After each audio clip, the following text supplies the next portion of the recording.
Você já sentiu uma inquietação que não sabe explicar?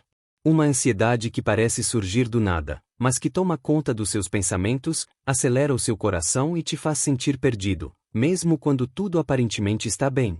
E se eu te dissesse que isso pode não ser apenas emocional, mas espiritual? Acalma teu coração e vem com a gente nessa palestra de Maíse Braga.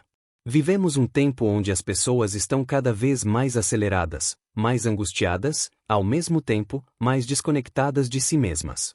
Jovens tirando a própria vida, famílias em silêncio dentro de casa, mentes sobrecarregadas e corações vazios. Mas o que está acontecendo por trás disso tudo? Existe uma influência invisível? Existe algo além do que os olhos conseguem ver? Hoje você vai ouvir relatos, reflexões e verdades que podem mudar completamente a forma como você enxerga a ansiedade e até a sua própria vida. Então eu te peço, fique até o final. Se inscreva no canal e depois me conta nos comentários o que essa mensagem despertou em você. Mas eu me lembrei demais de Damo. A comunidade e Damo ia até lá, não havia orientação, não havia orientadores, e Damo vinha final de semana para Brasília, distribuíamos fichas e as pessoas apareciam para se consultar. E eu me lembro muito bem que ele me disse: olha, Maíse, você não tem escapatória, porque há um pedaço da sua cabeça que já veio do mundo espiritual isolado para o trabalho dentro da doutrina. E eu achei aquilo, gente, não é possível. De novo, a minha ansiedade dizendo, não, isso é bobagem, o Damo deve estar enganado. Mas naquele dia, ele me contou uma história. Contou que ele estava na casa dele, de repente um pistoleiro entrou pela janela do quarto e apontou para ele uma espingarda e disse: eu vim matar você. E como você vai morrer, eu já vou te dizer quem foi que mandou te matar. É o fulano de tal, que ficou muito contrariado com uma orientação que você deu para a esposa dele.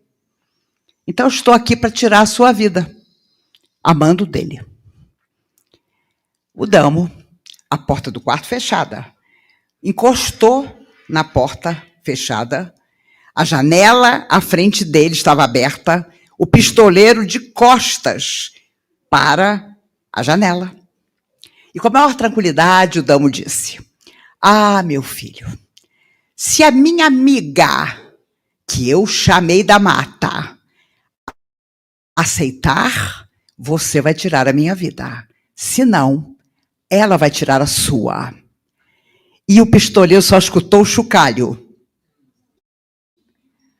O Damo, com seu magnetismo impressionante, havia chamado uma cobra cascavel. E ela se posicionou na janela, em pé, pronta para lançar-se no pescoço do pistoleiro. E o pistoleiro disse, quase chorando: pelo amor de Deus, seu Damo, manda ela embora. Manda ela embora, pelo amor de Deus. E o Damo, com aquela tranquilidade, disse: eu vou ver se ela quer ir embora. Olhou pela janela, pelo ombro do pistoleiro, e a cobra desceu e foi embora. O pistoleiro deve estar correndo até hoje. Porque eu confesso a vocês que o único bicho que eu tenho pavor é cobra. Eu teria... E a espingarda ficou no chão do quarto. Nem a espingarda o pistoleiro levou embora. A verdade, meus amigos, é que quando nós fazemos, e todos nós aqui já fizemos, senão nós estaríamos em outro lugar, e não aqui. Quando nosso coração faz a escolha de ter uma vida diferenciada nos dias difíceis que correm, quando algo em nós anseia pelo melhor, não só para nós, mas para todos, nós conseguimos chegar perto do grande amor que as forças do bem têm por nós. E, obviamente, quem está fora da matéria podia muito bem agir sobre a matéria sem a nossa ajuda. Mas eles sabem, isto aqui, a Terra, é um pequeno momento de nossa alma eterna. E precisamos disso, desse estágio. E um dia estaremos de volta e vamos contar, com orgulho ou tristeza, a nossa vida aqui. O que foi que nós fizemos e o que nós não fizemos. Por isso, quando falamos de ansiedade, estamos falando da pré-tristeza, da pré-depressão, da pré-doença, porque um dia, e a medicina já está começando a perceber isso, todo médico, todo cientista, todo terapeuta entenderá que tudo começa na nossa cabeça e afeta o nosso coração. Aquilo que você secretamente sonha, um dia se concretizará. André Luiz dizia através do Chico, você prepara um acontecimento pensando em torno dele. Não adianta pensar na Mega Sena. Eu já tentei e não dá resultado. Embora eu nunca tenha feito um jogo, nunca joguei. Mas toda vez que eu passo na lotérica da minha quadra, eu digo para os meninos da lotérica, um dia eu venho. Mas eu sou tão ambiciosa que eu quero ganhar sozinha.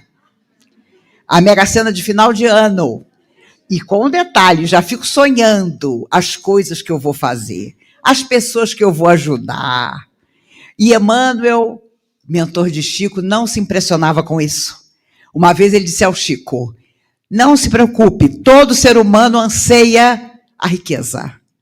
Mas a primeira pessoa beneficiada com a riqueza, ele pretende que seja ele mesmo. Eu preciso de um carro zero. Eu preciso de uma caminhonete que só falte voar. Eu preciso conhecer as Maldivas. E por aí vamos.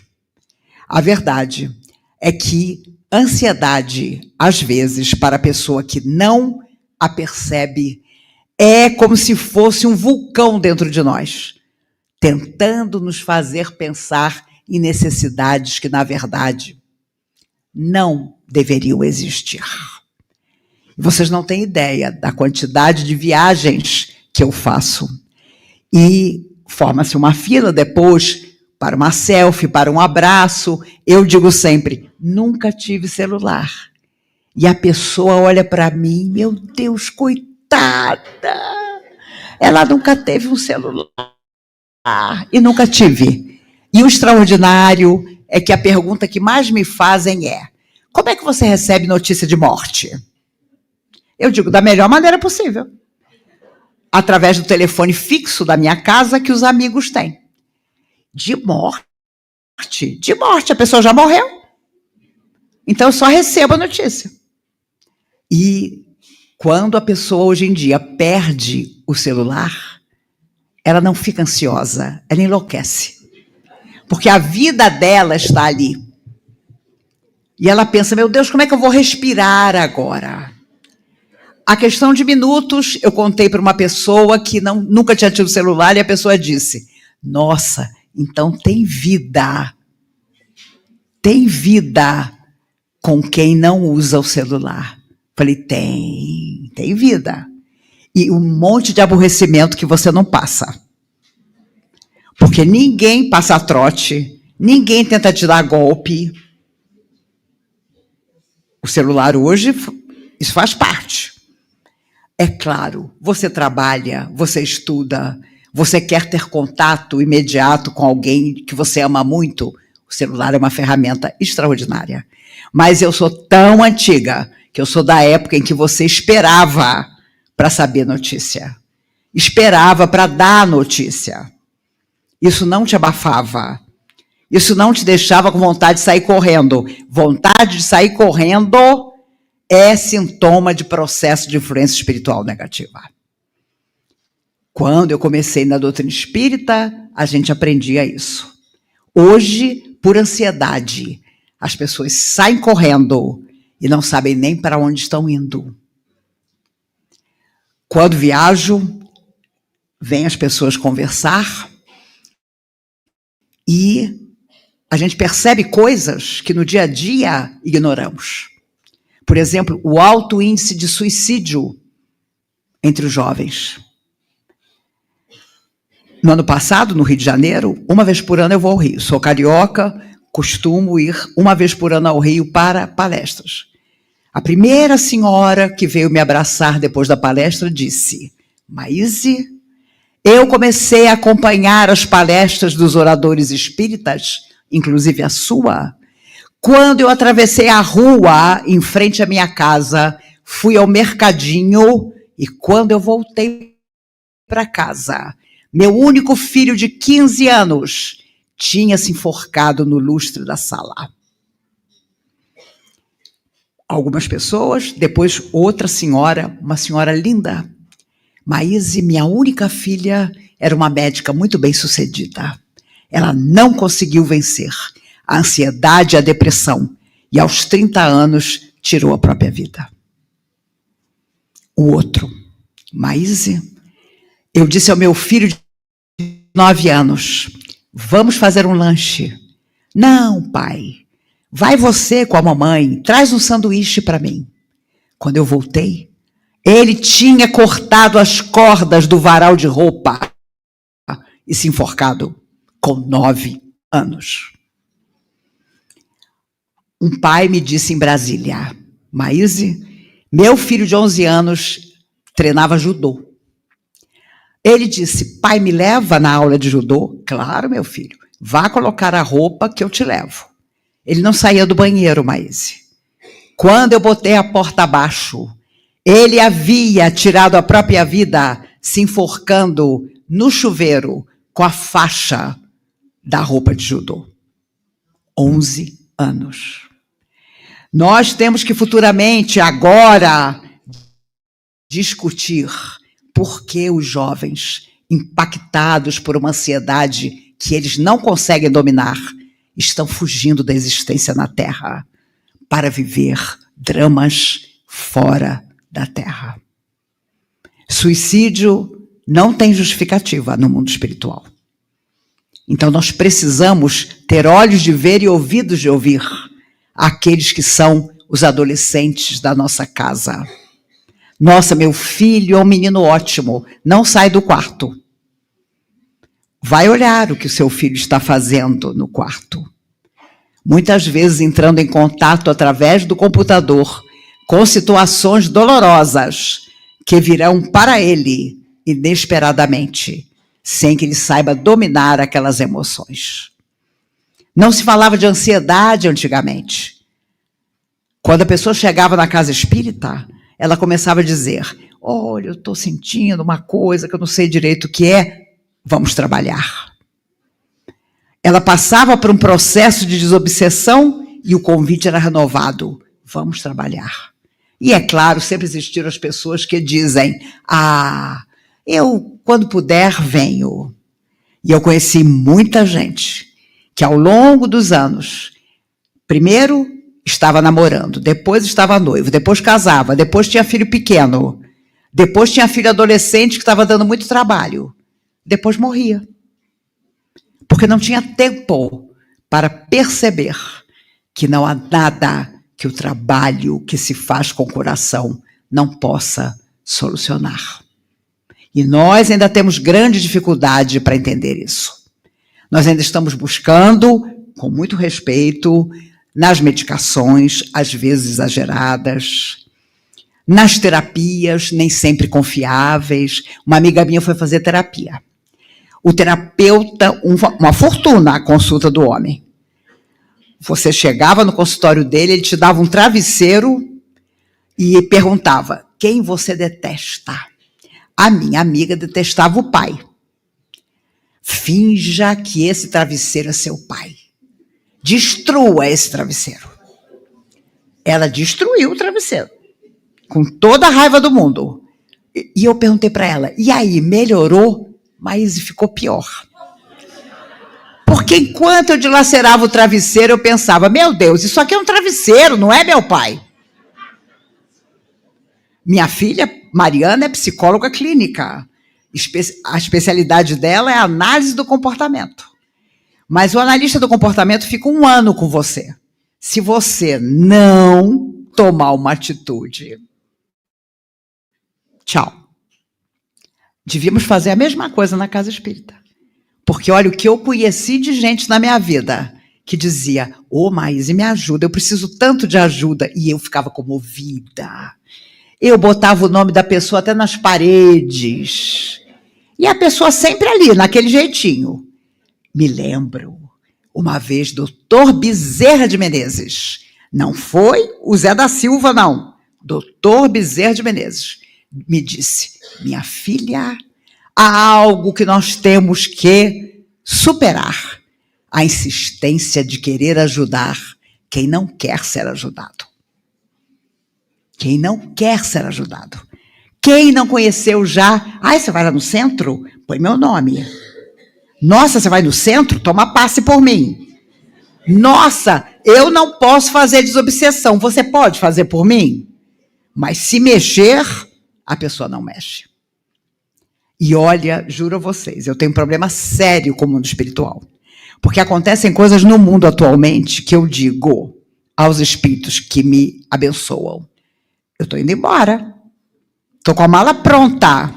Eu me recuso a viver nesse mundo onde as pessoas são cruéis e se vangloriam disso. E não estou falando do assaltante, não. De pessoas que dentro da própria casa são tiranos. E depois, quando o filho comete um absurdo, quando o filho sai pela vida sem nenhuma condição de viver, se surpreendem. Um pai disse para mim há tempos atrás, Maíse, meu filho de 40 anos voltou para casa. Voltou para minha casa. Separado, com 2 filhos. Eu falei, sim, e aí? Ele deitou no sofá e não levanta. Me diga, eu sou muito ansioso, eu sou muito triste, deitado no sofá. E aí eu disse a ele, sim, e aí? Maíse, eu vim te procurar, o que você me aconselha? Jogue ele o sofá na rua. Porque se você jogar ele, ele volta para deitar no sofá de novo.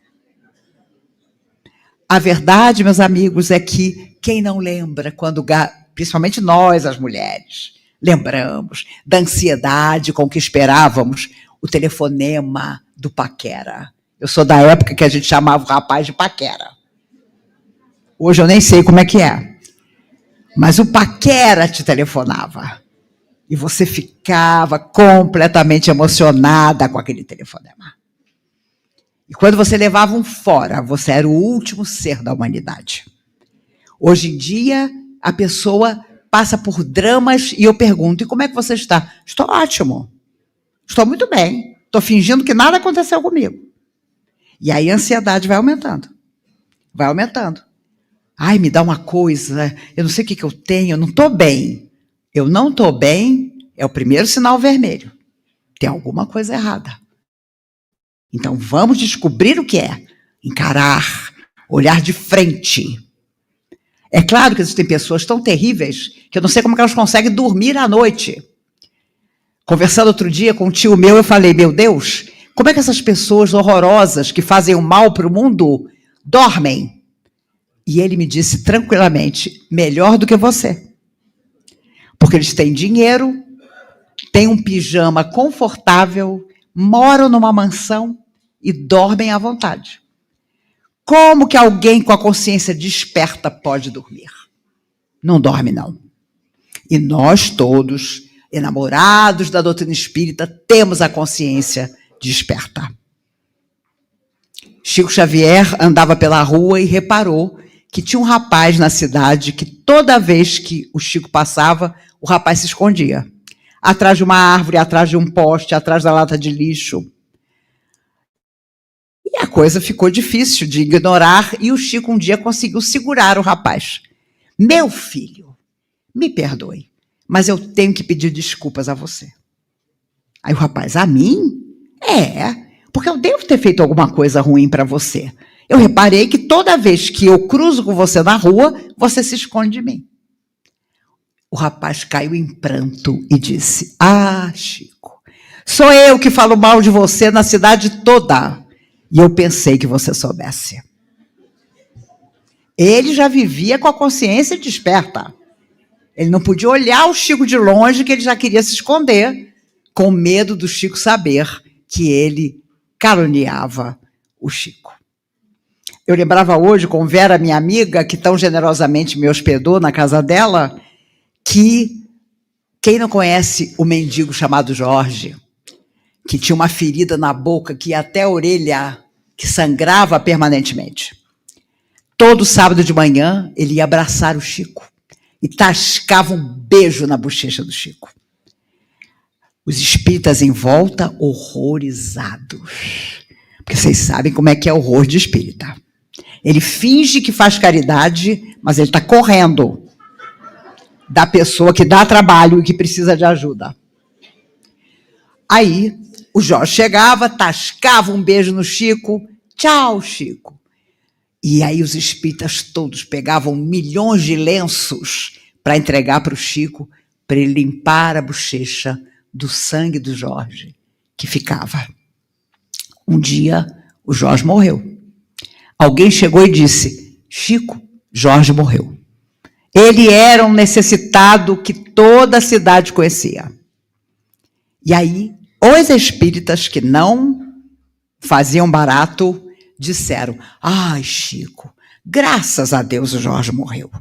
Essa história dele vir te beijar todo sábado era horrível, porque ele tinha aquela ferida no rosto e deixava marca na sua bochechinha do sangue dele.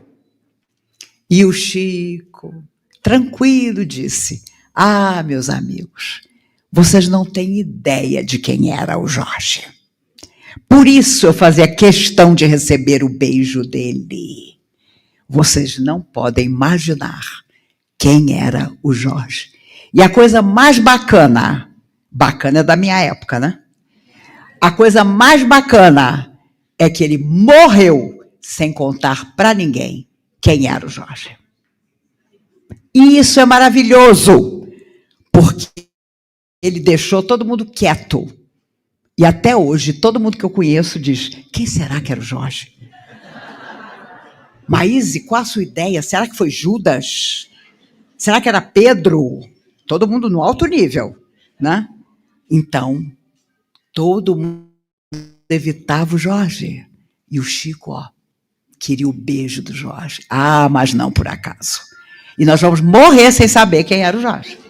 Porque ele levou com ele este segredo.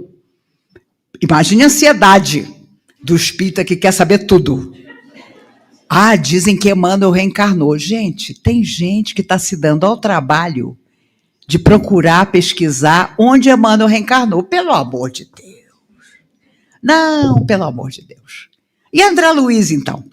Um dia eu comentei: ai, talvez André Luiz um dia volte para a Terra. Porque, obviamente, ele levou uma série de questões para o mundo espiritual que ele vai ter que resolver por aqui mesmo.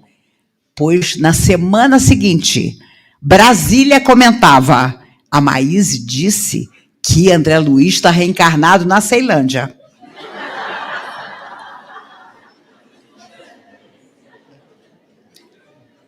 Eu, ansiosa, eu tenho minha ansiedade também, só que totalmente sob controle. Eu, ansiosa, numa palestra recente, disse: vocês sabem, eu tenho 67 anos e a Madonna tem a minha idade. Pela primeira vez em 53 anos de trabalho na doutrina, eu recebi e-mails desaforados. Porque não era possível que a Madonna tivesse a minha idade. E a minha filha, sábia psicóloga, disse: mãe, não fale de ninguém vivo. Fale de duas pessoas, Jesus e Chico. Mas olha, as pessoas indignadas: não é possível que a Madonna tenha a sua idade. Eu sou de dezembro de 57. Ela é de agosto de 58. Mês que vem, pasmem, ela faz 67 anos. E eu faço 68 em dezembro. Gente, claro que eu não posso me comparar a ela. Ela se plastificou daqui até o pé. Mas o corpo humano não é fácil, não. Outro dia, um bailarino foi mandado embora porque contou que o que ela leva de tombo não está no gibi. E, pelo amor de Deus, vai ficar entre nós isso aqui. Pelo amor de Deus. Mas é claro que ela leva tombo. Gente, a perninha dela tem 67 anos. Vocês viram a minha perninha subindo aqui? Mas, hoje em dia, as ansiedades que nem deveriam existir, existem. Eu tenho que ser jovem. Eu tenho que ser magro. Eu tenho que ser dinâmico. Eu tenho que ser feliz. Eu sou obrigado a ser feliz. Se eu não for feliz, meu Deus do céu, Deus se esqueceu de mim. Eu tenho que buscar relevo, nem que seja dentro da casa espírita. E na casa espírita tem muito trabalho. Se você procurar, tem muito trabalho. A primeira coisa que eu fiz na comunhão espírita foi chamar ficha na desobsessão, com 15 anos de idade. Gente, você encarar um perturbado obsediado não é fácil, não. E eu ficava chamando ficha, não levantava a cabeça. Aí os espíritos propuseram, leia. Eu fui ler para as pessoas em tratamento. O livro era Fonte Viva, obra que foi o livro de cabeceira do Chico a vida toda. Aí, eu toda satisfeita, porque eu botava o livro na minha frente e não enxergava ninguém. Aí os espíritos disseram, não, comece a contar histórias, deixe o livro, comece a contar histórias para enxergar as pessoas na sua frente. Tudo é aprendizado. O mundo espiritual não nos apoia e abençoa sem um objetivo claro de que nos tornemos melhores, de que saiamos da Terra melhores do que chegamos a ela. E como nos custou, tenho certeza, a possibilidade dessa atual encarnação.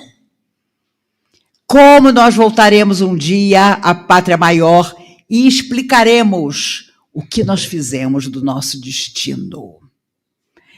Tudo está em Jesus, quando ele afirmou, a cada um segundo suas obras.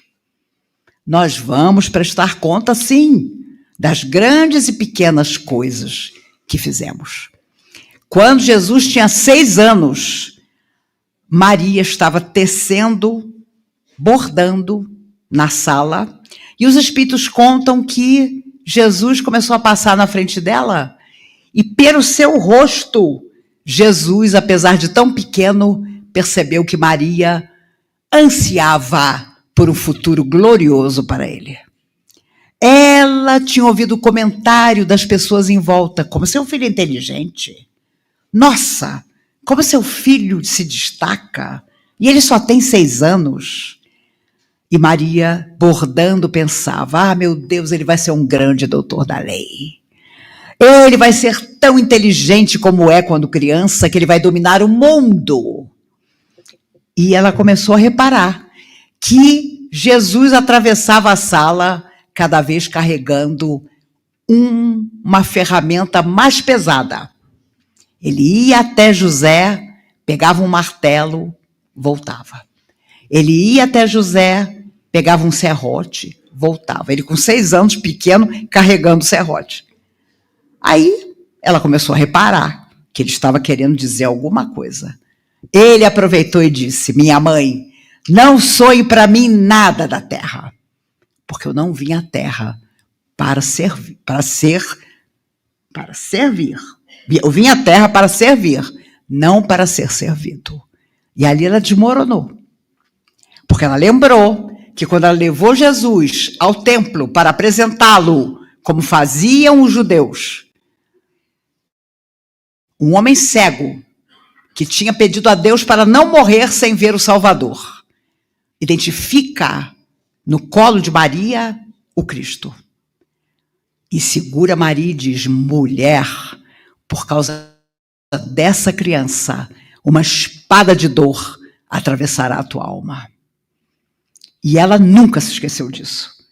Por mais que ela sonhasse sempre parava ao pensar, alguma coisa não vai dar certo. E contou Emmanuel a Chico, que quando Jesus estava na cruz, Maria, abraçada às pernas dele, chorava pensando, meu Deus, onde estão aqueles que meu filho curou? Estavam todos ali na multidão, mas com medo de se colocar, com medo de dizer, esse homem me curou. Todos dissolvidos no meio da massa, apenas vendo Jesus morrer. Jesus sabia que Maria ia viver 13 anos a mais depois da crucificação. João estava ali ao lado de Maria. E Jesus diz, mãe, eis aí teu filho, apontando para João. Filho, eis aí tua mãe, apontando para Maria. Porque ele não queria que ela ficasse sozinha. E durante 13 anos, João cuidou dela, até o desencarne de Maria. Vocês já imaginaram o que é você ver o filho adorado, único, crucificado? Mas ela passou por isso. E não havia mais ansiedade. Ela finalmente tinha entendido que ele havia cumprido a missão dele. Missão que atingiu os nossos corações onde quer que estivéssemos. Os espíritos contam que muitos de nós espíritas de hoje ouvimos da boca do próprio Cristo o Sermão da Montanha.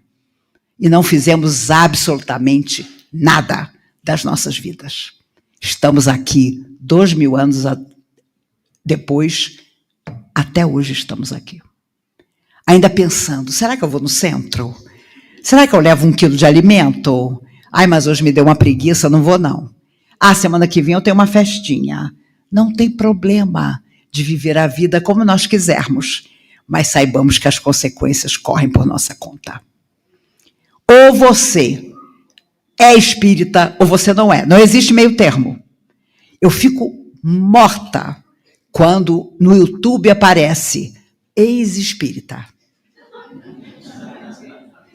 Fulano, ex-espírita, dá o seu depoimento. Ah, eu fico louca. Eu fico louca, porque no dia que for a minha hora de parar, vocês saberão. Eu vou dizer, gente, tchau, para mim terminou. Estou muito idosa, ou estou com muito problema de saúde, mas ex-marido, ex-namorado, ex-sogro, mas ex-espírita. E o pior é que eles se ofendem quando eles recebem e-mails dizendo, você nunca foi espírita de verdade. Ah, você não pode. Você não pode afirmar que eles não foram espíritas de verdade, mas podem até ter tido o título, mas se transformar por dentro, não se transformaram. E agora já estão falando de Chico Xavier. Já estão dizendo que as mensagens de Chico não eram bem... Pelo amor de Deus. Pelo amor de Deus. Estive com Chico Xavier mais de uma vez. No Congresso Mundial de Jornalistas e Escritores Espíritas, em 76, eu tinha 18 anos. Nós tínhamos feito uma mesa de doce, de bolo, de torta, de refrigerante, para ele passar a noite comendo. Nós, da mocidade, comemos tudo. Não sobrou um farelo. Das 8 da noite às 8 da manhã, ele autografou Busque Acharás, o livro que ele estava lançando. Às 8 da manhã, o ginásio de esportes vazio. Brasília inteira foi esse encontro. Eu cheguei por trás e falei, Chico, você deve estar exausto. Porque eu tenho 18 anos e estou louca para voltar para casa e dormir 3 dias. Ele riu para mim e disse, Maíse, minha filha, o amor não cansa nunca. Por isso eu digo que tive a honra de saber pelo Chico que eu não amava ninguém. Porque eu estava morta de cansaço. Ele quis dar uma rosa para cada pessoa que estivesse lá. Nós fomos até os produtores japoneses que eram os grandes produtores de rosa naquela época. Eles nos cederam caminhões de rosas. Passou o congresso, nós fomos pagar. Nenhum deles aceitou um centavo. Mas como? É o trabalho de vocês. Como que vocês não querem cobrar nada? Ah, nós ficamos sabendo que as rosas foram dadas por Chico Xavier ao público. Nós não queremos receber um tostão. E nenhum daqueles japoneses era espírita. Às vezes, dentro do movimento espírita, a gente encontra o negativo, o triste, o desanimado.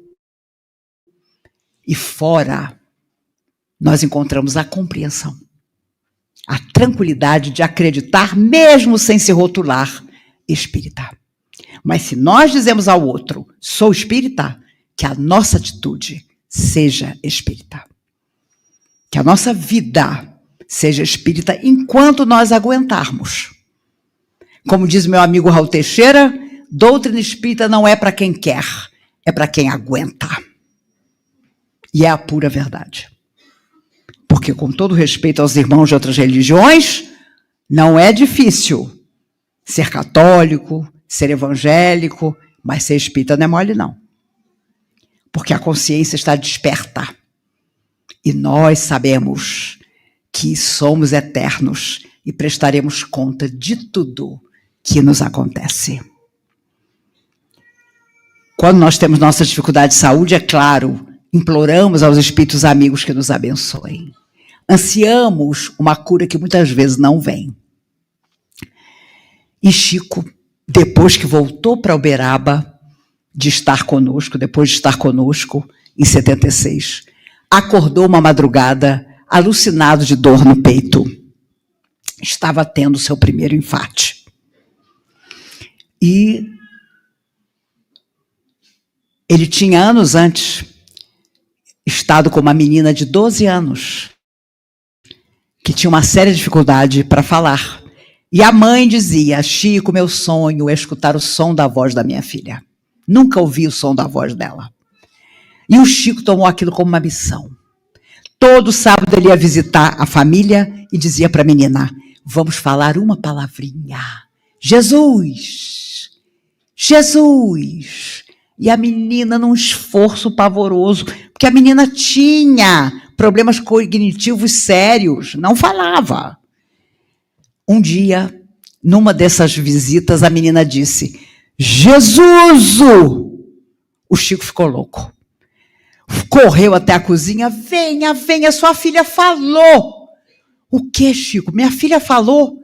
Correram para o quarto. E o Chico, de novo, repete, minha filha, mostra para sua mãe o som da sua voz. E a menina, num esforço supremo, repetiu, Jesus! 2 semanas depois, a menina morreu. Passam-se os anos. Chico vai ter conosco em 76 a Brasília. E, na hora do infarte, apareceu um espírito de luz na sua frente, no meio do quarto. Tinha um véu sobre o rosto, colocou a mão no peito do Chico e o infarte parou. Já imaginaram o infarte parar no meio? Conseguiram carregar o Chico até o hospital. Ele ficou 25 dias internado, voltou para casa. Na primeira noite, quando ele senta na cama, aparece o mesmo espírito. Imediatamente ele diz, eu queria lhe agradecer, porque eu sei muito bem que foi você que parou o infarte, colocando a sua mão no meu peito. A quem eu devo agradecer? E o espírito retira o véu do rosto e diz, eu te direi uma palavra e você vai lembrar de mim. Jesus! Era a menina a quem ele havia ensinado a dizer Jesus. E ele contava essa história para nos lembrar que onde quer que estejamos, com quem quer que estejamos, de toda forma, na nossa hora mais necessitada, surgirá junto a nós aquilo que um dia nós deixamos no coração do outro. Não duvidemos. Na nossa hora mais difícil, o bem que fizemos em alguma parte nos encontrará.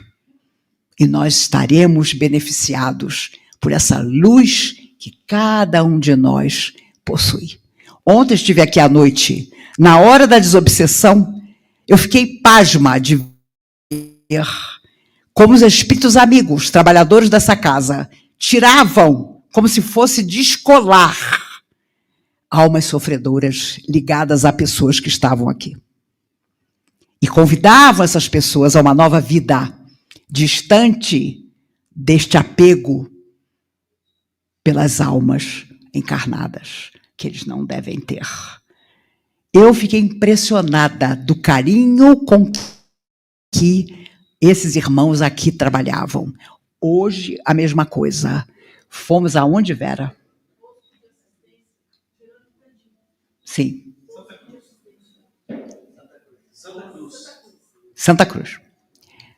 Igual. Almas sofredoras sendo socorridas, sim, para seguir.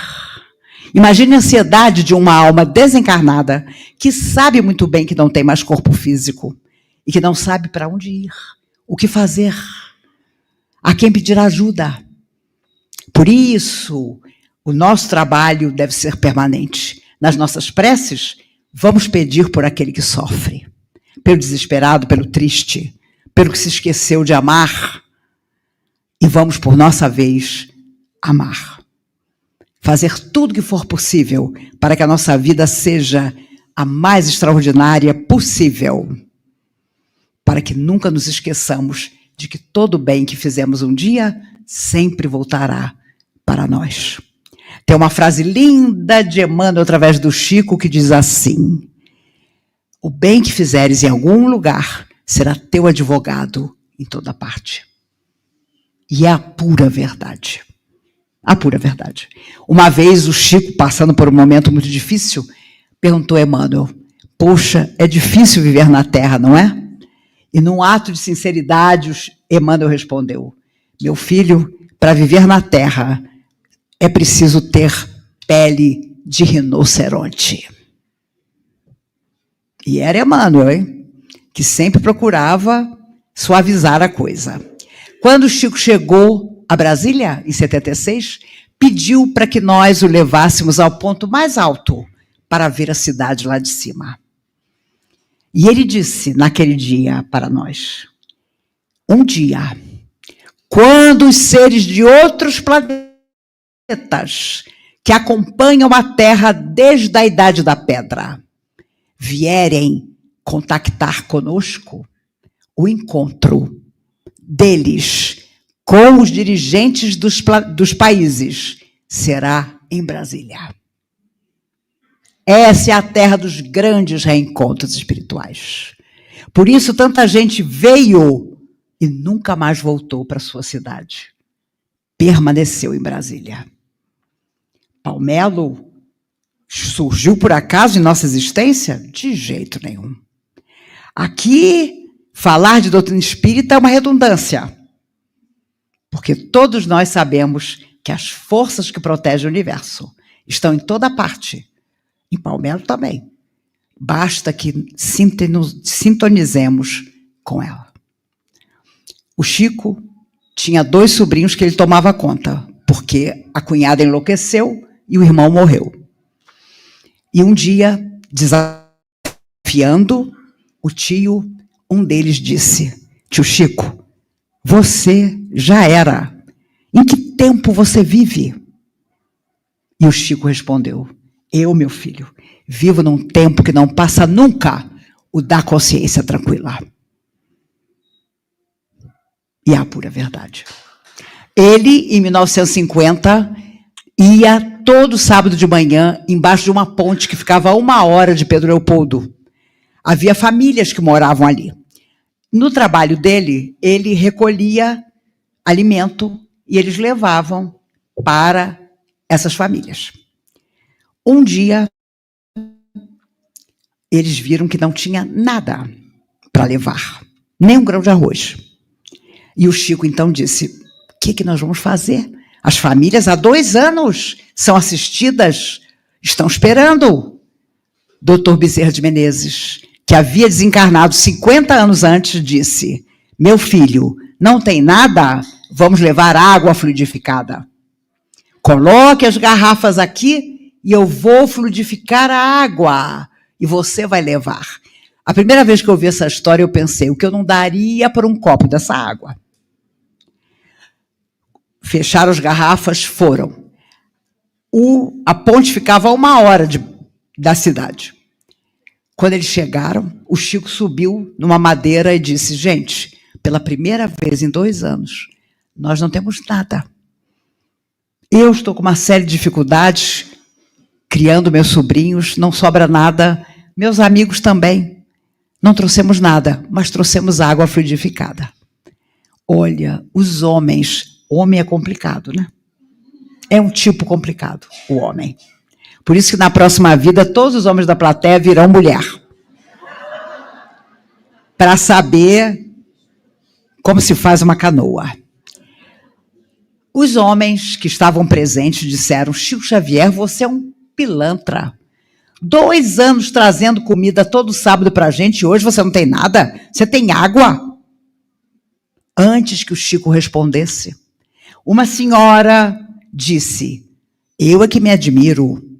2 anos que ele nos ajuda e no dia que ele não pode nos ajudar, nós vamos massacrá-lo? Nessa discussão, para um caminhão enorme em cima da ponte. Quem é Chico Xavier aí embaixo? O Chico olhou aquele caminhão e pensou: meu Deus, a polícia nos achou. Porque as famílias não podiam morar ali. E muito menos o Chico levar ajuda. Sou eu. O senhor podia subir aqui? O Chico subiu. Quando o motorista do ônibus, do caminhão, olhou para ele e disse assim: o senhor que é Chico Xavier?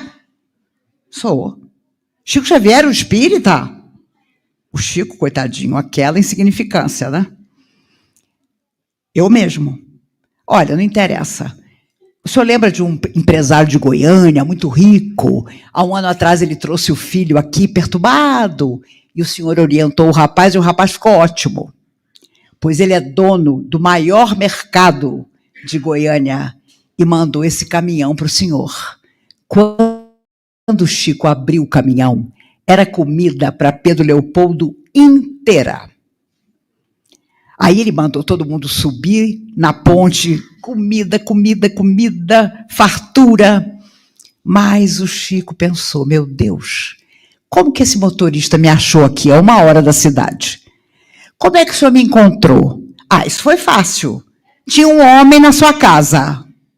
O Chico quase morreu. Um homem na minha casa? Mas meus sobrinhos estão viajando, eu estou aqui. Tranquei a casa. Que homem é esse? Ah, eu perguntei para ele: o senhor que é o Chico Xavier? E ele disse: não, meu filho. Você sabe onde eu posso encontrar esse Chico Xavier? Sei, meu filho. Eu vou te apontar o caminho e daqui a 1 hora você vai achar o Chico. Na hora que eu estava dando partida, eu tive curiosidade e perguntei: se o senhor é Chico Xavier, quem é o senhor? Ah, meu filho, eu sou Adolfo Bezerra de Menezes. Se algo eu podia desejar a todos nós, é que um dia, sem ansiedade, vivendo da melhor maneira possível, aqui ou em algum lugar, nós possamos ter feito tanto bem que algum amigo espiritual aponte o nosso coração como solução para aquele que sofre. Tenha a tranquilidade de dizer: procure fulano, que fulano vai te ajudar. Que cada um de nós possa ser esta pessoa que o mundo espiritual pode procurar na hora de necessidade daqueles que precisam. No dia 15 de abril de 76, Castro Alves se comunicou através do Chico naquela noite. E numa poesia extraordinária, ele diz num certo momento: no universo, ninguém evolui a sós. A humanidade na Terra é a soma de todos nós. Saibamos disso. Vamos desculpar quem nos magoou. Vamos liberar quem não quer mais estar ao nosso lado, que ele siga o caminho dele, seja quem for. E fiquemos nós na tarefa do bem e da luz. Porque um dia nós vamos prestar conta de nós. Nos perguntarão, e você que vem da terra, que notícias você nos traz? Maria Dolores, através de Chico, diz, Jesus, nunca me dê aquilo que eu mais deseje, porque descobri que eu apenas quisera ser amada, nunca amara a ninguém. E foi uma alma maravilhosa, Maria Dolores, grande amiga de Divaldo Franco. Pensemos, analisemos nossa vida com toda sinceridade. Estou ansioso? Estou depressivo? Vou procurar o profissional que me possa ajudar, mas vou trabalhar em benefício dos outros. Preciso continuar tomando remédio? Talvez, mas vou procurar servir.